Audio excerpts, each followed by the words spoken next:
Great. And Betsy is our new Assistant Professor of Practice, Mid-Willamette Valley Field Crops Extension Agronomist at Oregon State University. All right, is it looking good? Looks good. Yes, it is. Thank you. Okay, yeah, no problem.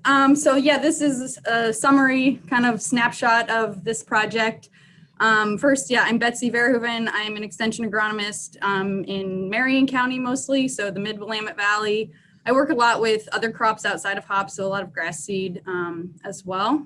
This is a project in collaboration with one of our soil fertility extension specialist on campus, Amber Moore, and also with Dave Gent. So just a quick bit on the motivation for this project. So really, I didn't even introduce the title, but it's assessing nutrient uptake and accumulation in hop production. So the motivation is really a lot of the fertilizer guides, especially those from OSU, are out of date. Production practices have changed, varieties have changed. You know, we have higher yielding varieties, drip irrigation predominantly, and there's just a general feeling that this data needs to be updated and expanded beyond just nitrogen, so to our other macro and micronutrients. And really this is within the idea of, you know, there's pressure from all of agriculture to reduce inputs and like to do more with less. And so how can we improve our understanding of what really is needed in terms of nutrients to better dial in our nutrient inputs in terms of timing and rate to reduce environmental losses and maintain yields. So, and this is also building on work that Dave's group has done with the nitrogen, and also work that's, you know, showing that late and high nitrogen applications can end up with excess nitrate in the cones. Also that heavy foliage growth at the wire, poor disease control, and may increase some pests. So with that, you know, we're working to improve tools that will help growers dial in their nitrogen and nutrient inputs. And there were 4 objectives to this project. So one is to generate those new and updated nutrient uptake curves for all of our macro and micronutrients. And so I drew on this graph here is a picture of what we have from our existing nutrient management guides, and that's what those kind of nutrient uptake curves look like. This one's for nitrogen, and with calendar date there on the x-axis on the and I can get out the pen thing here. So the second objective related to that was like, you know, how can we make these, if we have these nutrient uptake curves, trying to make them more translatable and usable across sites and locations, different years with different weather patterns. So let's look at not just calendar date, but we used growing degree day accumulation, and also like a formal growth staging. And the third objective was to evaluate and look at the relationship between petiole tests and our nutrient uptake and our nutrient accumulation. Just to build more context around trying to interpret our petiole tests, I think I've gotten a number of questions on that from growers. And to look at the potential to use some, you know, in-house ion meters to quickly test petiole sap or petiole tissue to get a quicker reading on what that number might be, so somebody could make a change in their nutrient applications quickly. So that's the background and the objectives. This is a 3-year project, and so I have data from 1 year so far. What we actually did was we used Cascade, 3 yards of Cascade, all in the Mid-Willamette Valley. So, you know, 7 time points were sampled for biomass throughout the 2020 growing season, and just like a quick snapshot of what that looked like throughout the growing season, and sort of the informal growth stages at the top, and the dates, and the formal growth stage is at the bottom. I also wanted to give you a flavor of what the data looks like that we collected, and there's a lot more of this in the full presentation and also in the HRC report. But on these graphs, on the top ones, you can see in the different, in the shades of blue are what was on the main stem. So, and then in the shades of orange is on the side arms. And so And then we have the cones then at harvest. So cones, developing cones prior to harvest were included in either just the main stem or the sidearm biomass. So here is biomass, and then, nitrogen, and we have so this is the accumulation, and you can think of that as the stock basically of your, your biomass or your nitrogen over time in those different tissue components. And on the lower graphs, then is the uptake rate. So that's sort of the demand at those time points. And from this, we can see, for most part, nutrient uptake really tracks biomass production, which is not surprising. But we do see that for biomass or nitrogen kind of rates, uptake rates do precede biomass accumulation and biomass growth a bit. Both peaked around early July. For nitrogen, then uptake rates really dropped later in the growing season, and you can see that as this like levels off in the accumulation graphs. Whereas for growth, it stayed relatively high throughout the remainder of the growing season. When we look at the tissue distribution, for example, for these, we see that more than 60% of the biomass is on the sidearms. There are a lot of sidearm production starting. Vicky? Yes. Oh, okay.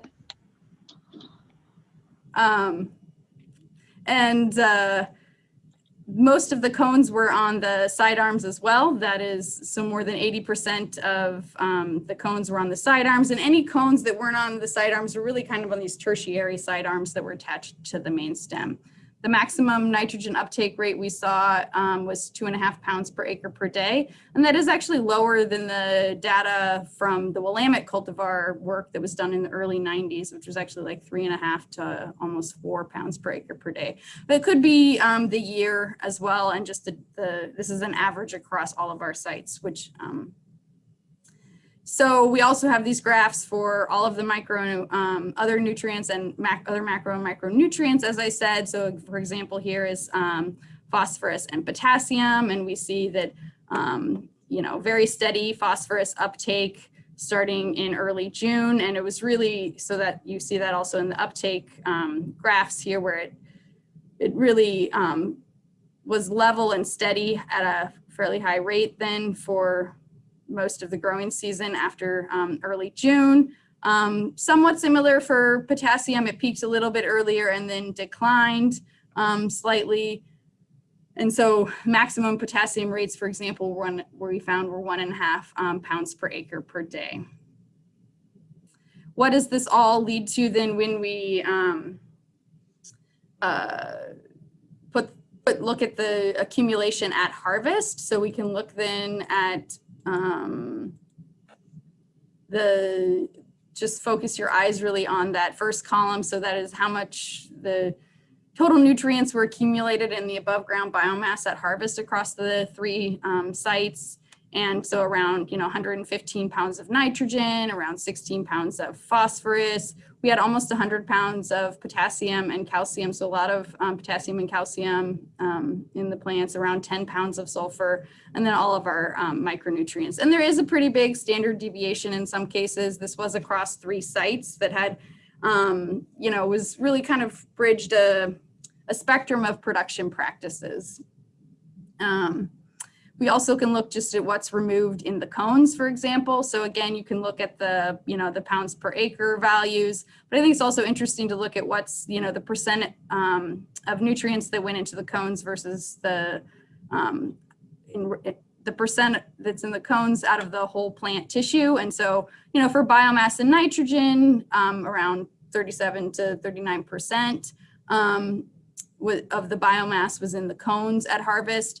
But we have significantly higher phosphorus, potassium, and sulfur and zinc in the cones relative to the rest of the tissue. So, in contrast, then we have less magnesium and calcium going into our cones. So more of that is going into your vegetative biomass and that main stem. So, I talked about the petiole tissue testing, and the scope of this project was not to,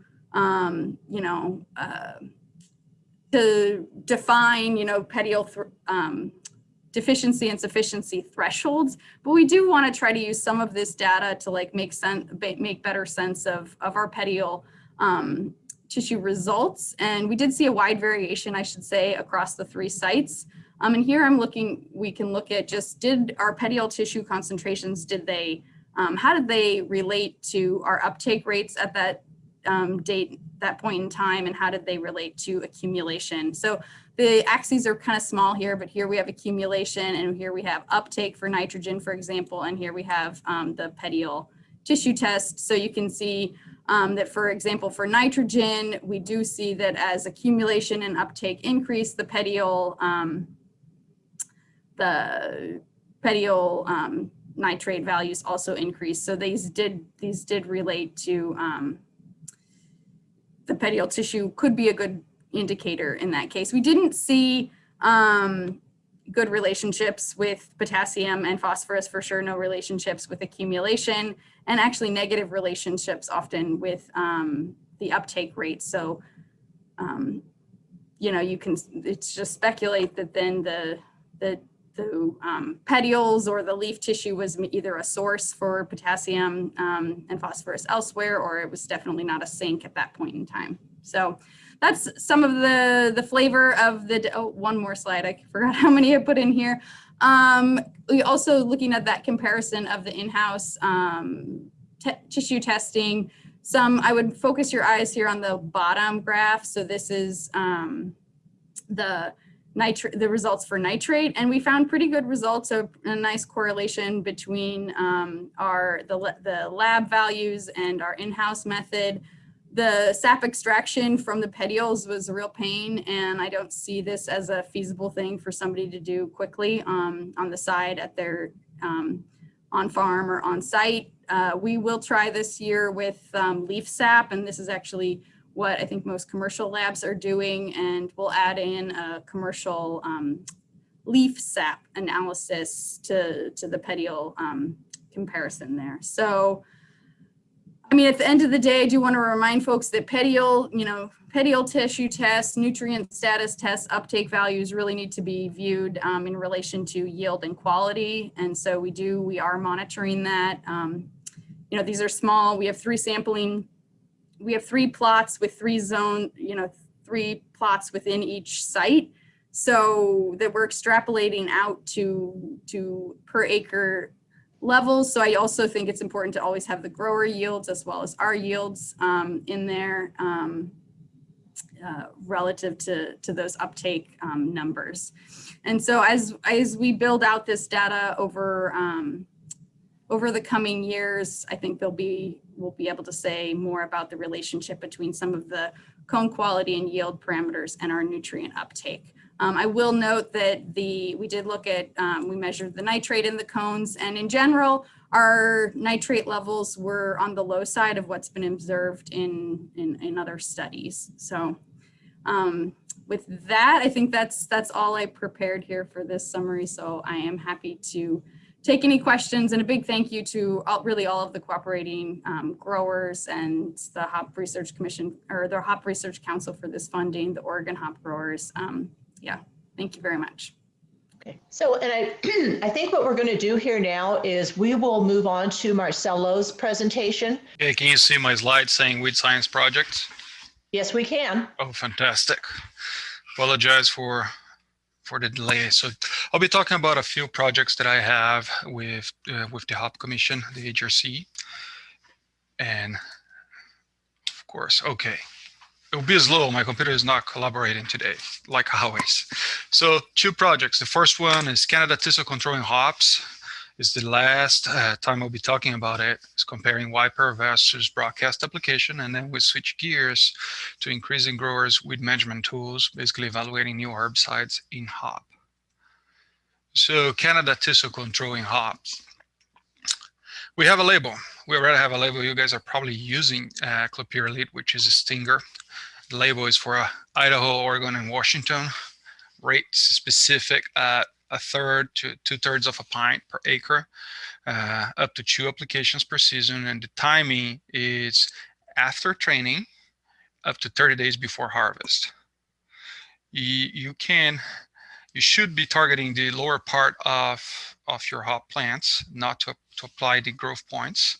So after training, assuming you have uniform growth, you could probably do it in a week or two after that. And there are two methods currently for application. One is a broadcast application, and the second one is a spot spraying.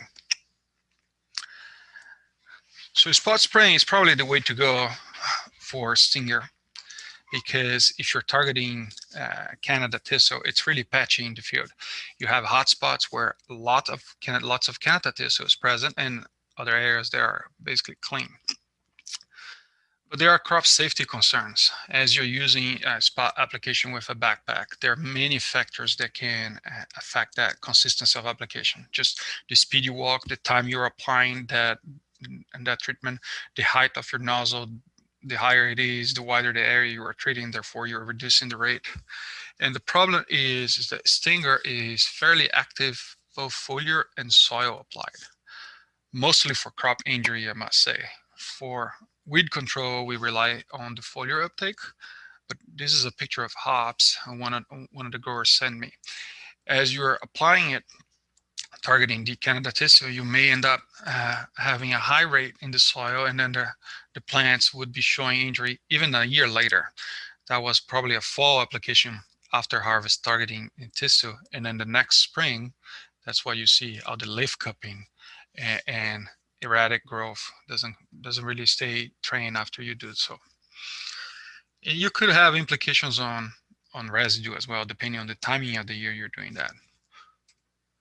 So what's the proposed solution that I've been looking at over the last two years is to use a sponge wiper. Basically what it is, it's a sponge that you can put a concentrated solution of 2% volume per volume, and then you basically just wipe on the target plants. The specific one I've been using is manufactured here in Oregon, and it can be connected to your backpack sprayer. So it's a pressurized system. The benefit is that you always keep your sponge saturated. Basically, you put pressure on your backpack, squeeze the trigger. Once you see a little bit of the herbicide solution coming out of the sponge, you're ready to go, and you do that a few times. Major benefits is that you're using a lot less herbicide. Therefore, the lower the cost compared to spot spraying. There's no drift. You can really apply it if it's windy. And the rates I'll be talking about is at 2% volume per volume, which is the rate derived from the blueberry label. So cutting to the chase, the wiper is effective. In reality, it's just as effective as the broadcast application that we were comparing to. I saw the best results doing 2 consecutive applications at 2% volume per volume on each one. And the picture you're seeing here is my non-treated next to my treated plot with the crop stinger wiper application.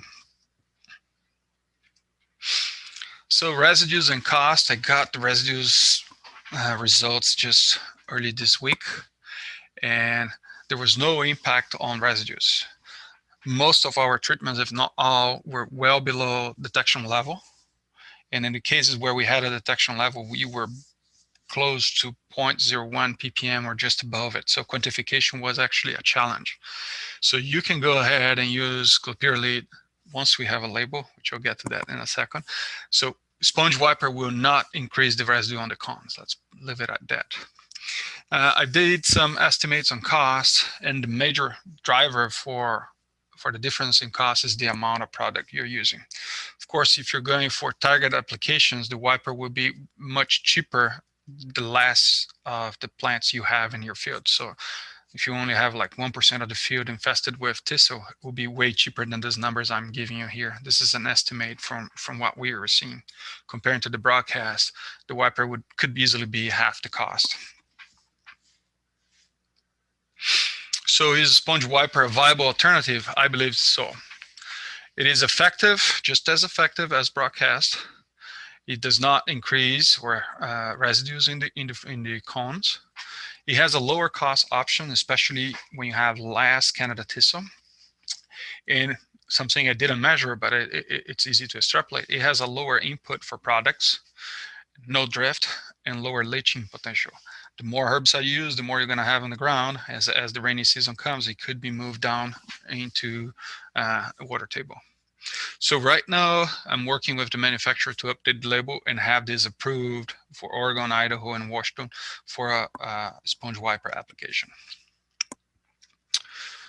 That concludes the first project. Now switching over to evaluating new herbicides in hops. It's a project that was started in Oregon in 2020. So why are we looking for new herbicides?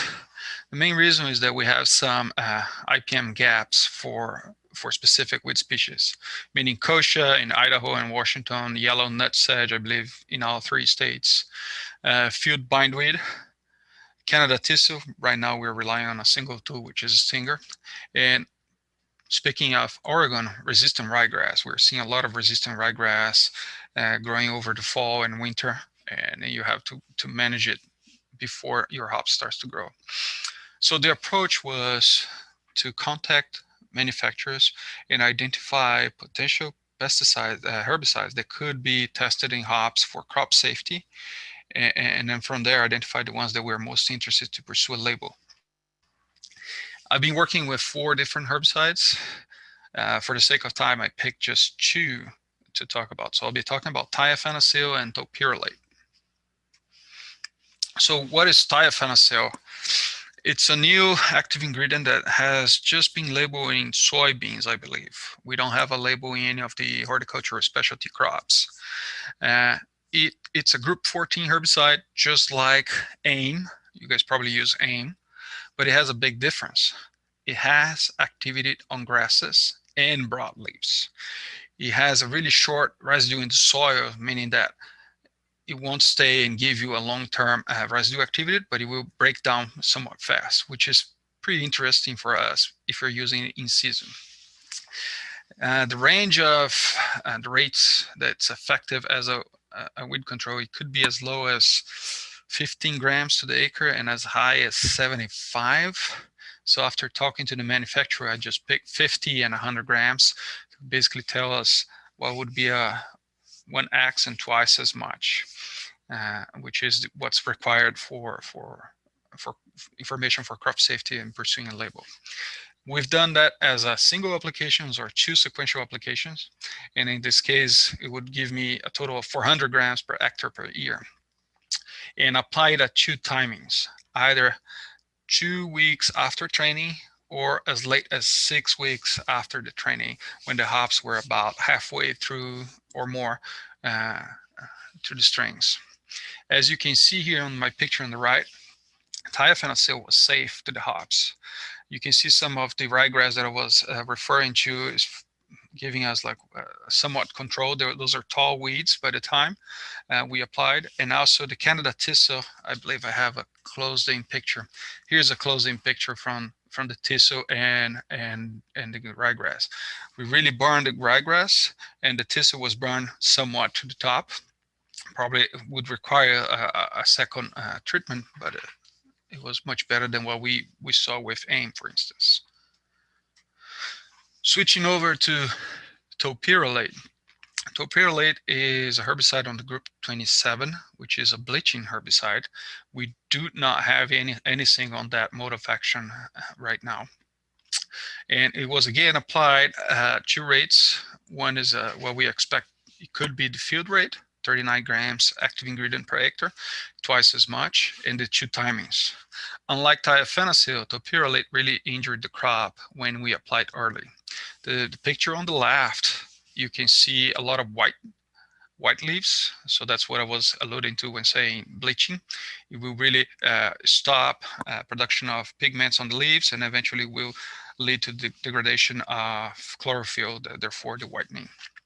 And we saw that once we apply it in young plants, it moves up into the canopy. So we saw bleaching up into the strings quite high, I would say halfway through at least. If you delay that application to 6 weeks after training, we did not see nearly as much damage. So picture on the right is the same treatment just applied later. We also collect yield from 2 locations. I'm just showing one. That's a Sabro variety. And what I have here is right in the center is my mean from my non-treated, showing 1.1 kilograms per plant. And all these dots with connecting lines are the different treatments. My first one is carfentrazone, which is my reference, which is AIM at 2 fluid ounces per acre, applied 2 weeks after training. Then I have thiophenicil at 50 grams, or thiophenicil at 50 grams applied 6 weeks later. A and B is 2 weeks or 6 weeks. And I increase my rates of thiophenicil until the point right in the middle here that I can see thiophenicil applied twice. Anything that's inside the shaded area would indicate that's not statistically different from my non-treated. That's done its tests.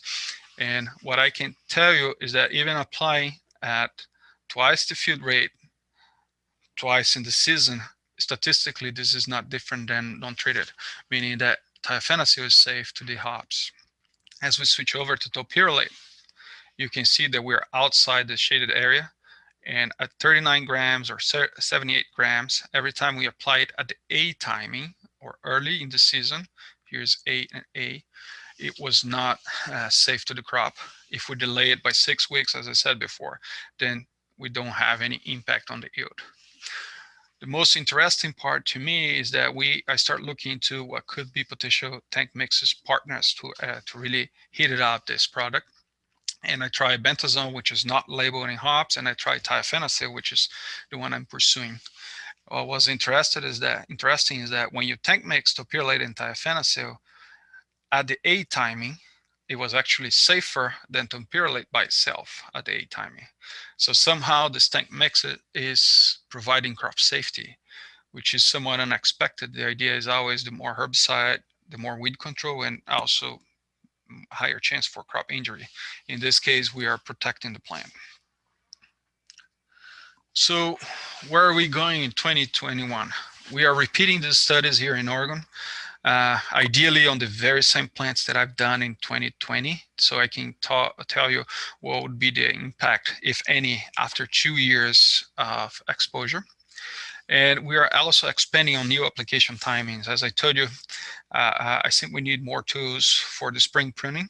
So that would be looking to thiophenicil in the spring pruning. Can we do it before we train and basically replace paraquat? If I have something that's a burn down for broadleaves and grasses, maybe this would be a good alternative to paraquat.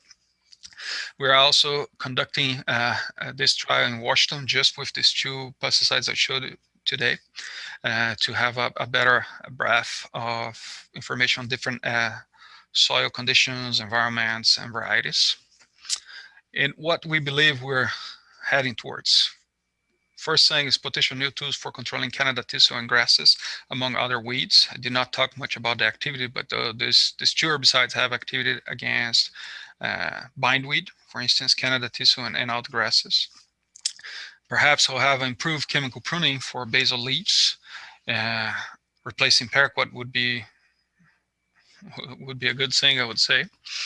And resistance management. Even though we have group 14 right now, there's no group 14 that's active on grasses, so that would be a resistance management. And group 27 is new in hops. Okay, Marcello, Yes. we're going to need to wrap up here, and I see we've got your thank yous. Yeah, that was a good timing. Yes, it was. And so next, what we're going to move on to is our 2 irrigation projects that are headed by Agri-Management in Yakima. Terry Randolph was heading up these projects, but she has recently relocated to Colorado. So what we're going to do now is we are going to listen to about 10 minutes of her pre-recorded project, and then we will have Scott Stephen as well as Caitlin Hadaway, who's Terry's replacement, available for questions. So Ryan, if you could help with this, I believe you have the presentation on hand. Hi, my name is Terry Randolph, and I'm with Agri-Management, Inc. up in Yakima, Washington. I am the contract research coordinator currently at Agri-Management, and I will be presenting 2 irrigation research trials that we are doing for improved hops production. The first trial that we started this year was an improved crop coefficient for hops at various growth stages. The objective of the study was to develop a research-based crop coefficient for hops in a commercial setting.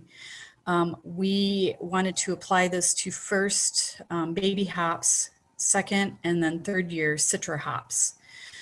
This was done at Wapato, Washington, at the Gasoline Ranch hops yards.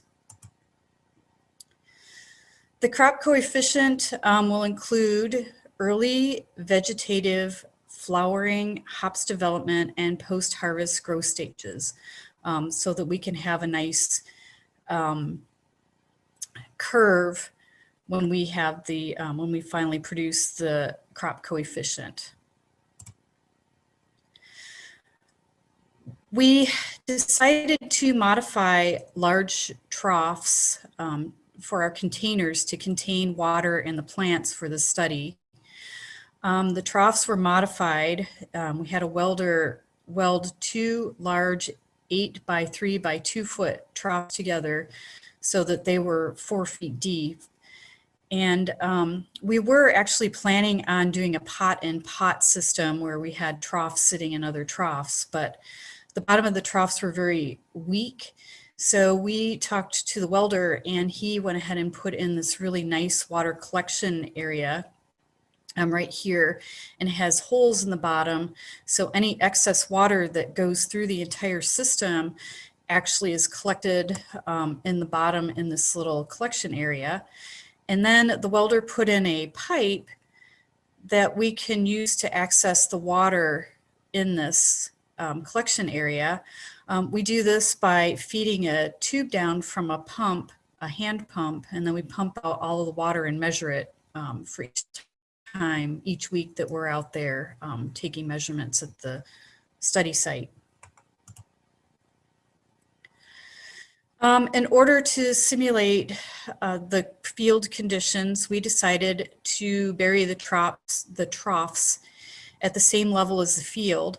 This is so the troughs remain at the same temperature and will also retain the moisture better when they're buried this way. We had an awful lot of help from Gasoline Ranches on this. This was a pretty awesome, very large production here.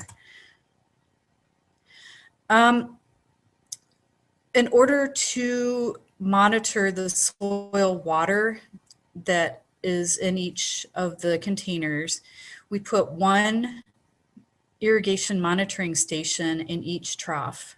These are Metros monitoring stations, and we had 3 Teros sensors placed, 1 at 8 inches, or actually we had 2 at 8 inches, one to measure the wet side and the dry side, and another one to measure the dry side of a plant. And then we had another one at 18 inches, and then one at 30 inches. We also had a Teros 21 that was at 10 inches. The Teros 10 was to measure volumetric water. The Teros 21 was to measure matrix potential. These were all being monitored, or all the sensors were hooked up to a Zentra system. When we were all finished with everything, planting and getting everything together, each plot contained 1 trough, 1 giant trough that was buried. Within that trough, there were 2 hops plants, 4 emitters, 1 irrigation monitoring system, and a collection pipe. In order to get our crop coefficient equation satisfied, we first need to get some experimental data to get the crop coefficient, or the crop evapotranspiration. The parameters that we needed for that were I, which is irrigation application, which was provided by the grower. You added P, which is precipitation, local weather from the local weather station. Those two were inputs for moisture into the system. And then subtracting any deep percolation, which was the water that we collect weekly from the troughs. And then there was a change in soil water content, which we will get from the sensor data. Once we have all of that information, we can calculate the crop evapotranspiration. Then we can divide that number by the reference evapotranspiration for alfalfa from a local weather station. And then we can get our crop coefficient, and we can do that weekly so that we have a nice curve. So the data for the crop evapotranspiration was all complete, except we have not actually been able to get to the change in soil water content yet, because that takes a little while to get through all of the moisture data that we have. So these are just, this isn't the full data set, this is just averages for each date, but I wanted to let you know that we actually have data for these data or these dates. And this is the same. Once we get the crop evapotranspiration, we can plug that into the data that we have, and then we can get the crop coefficient calculated with the evapotranspiration that we have from the local weather station. The local weather station is located in Wapato, Washington, and it's very close, or fairly close to the field site that we have for the study. So this year we will be, excuse me, we will be working with second year hops in the troughs. There's a few improvements that we would like to do. It wasn't really a lot, it's just a little bit of tweaking. One of them is weed management. There weren't a lot of weeds in the troughs, but we just want to make sure that there are no weeds in the troughs because we don't want any other plants in the system. We also want to manage better the soil in the troughs. Because this was just set up this year, there was a lot of settling in the troughs, and we want to make sure that there will be no more settling, that the troughs will be fully full of soil by the time we start the study this year.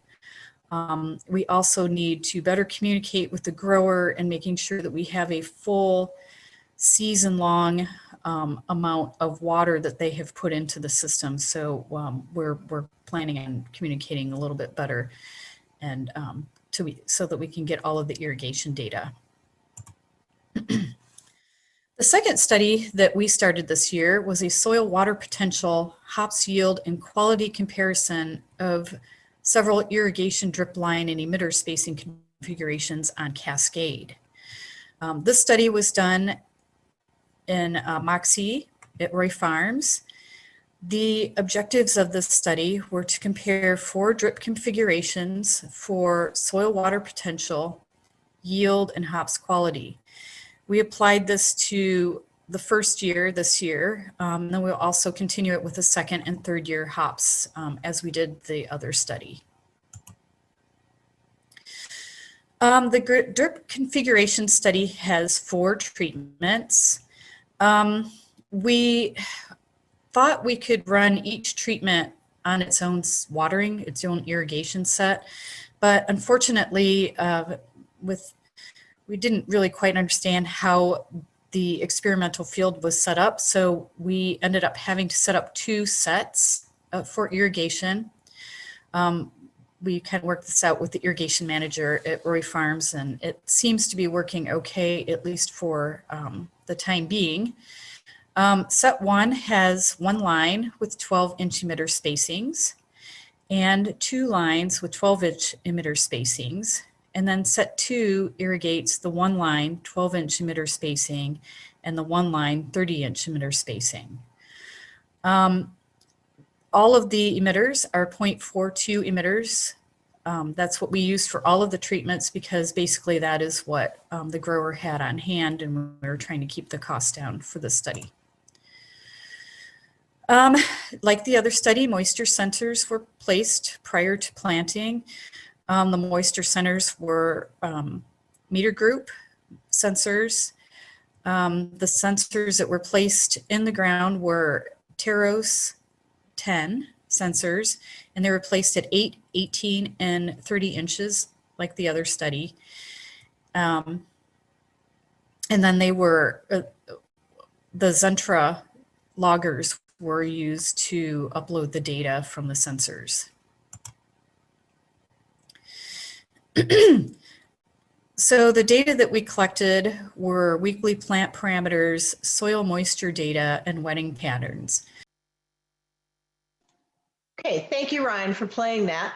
And I just want to say, I apologize for having to cut Terry off, but just in the essence of time, we do have a break coming up.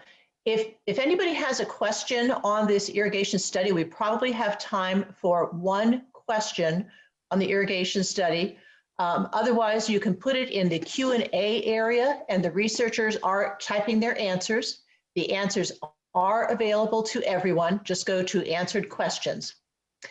Michelle, do we have any, maybe one question we can answer before we head for a break? We don't have any questions on the irrigation.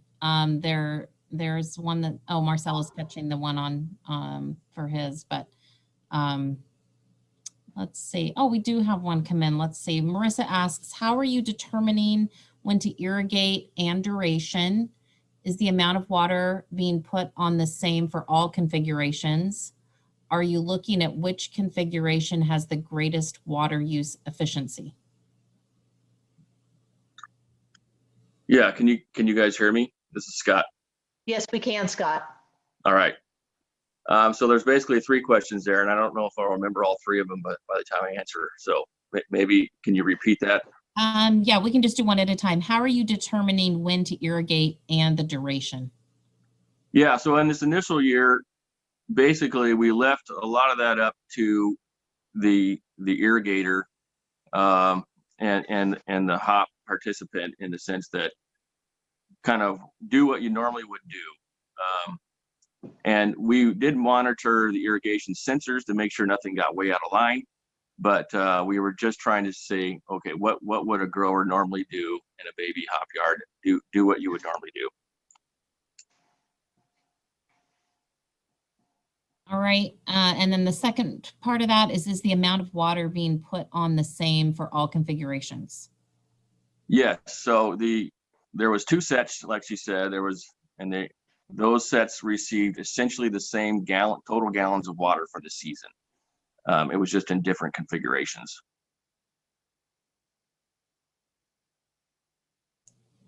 And then I think you might have captured this. Are you looking at which configuration has the greatest water use efficiency?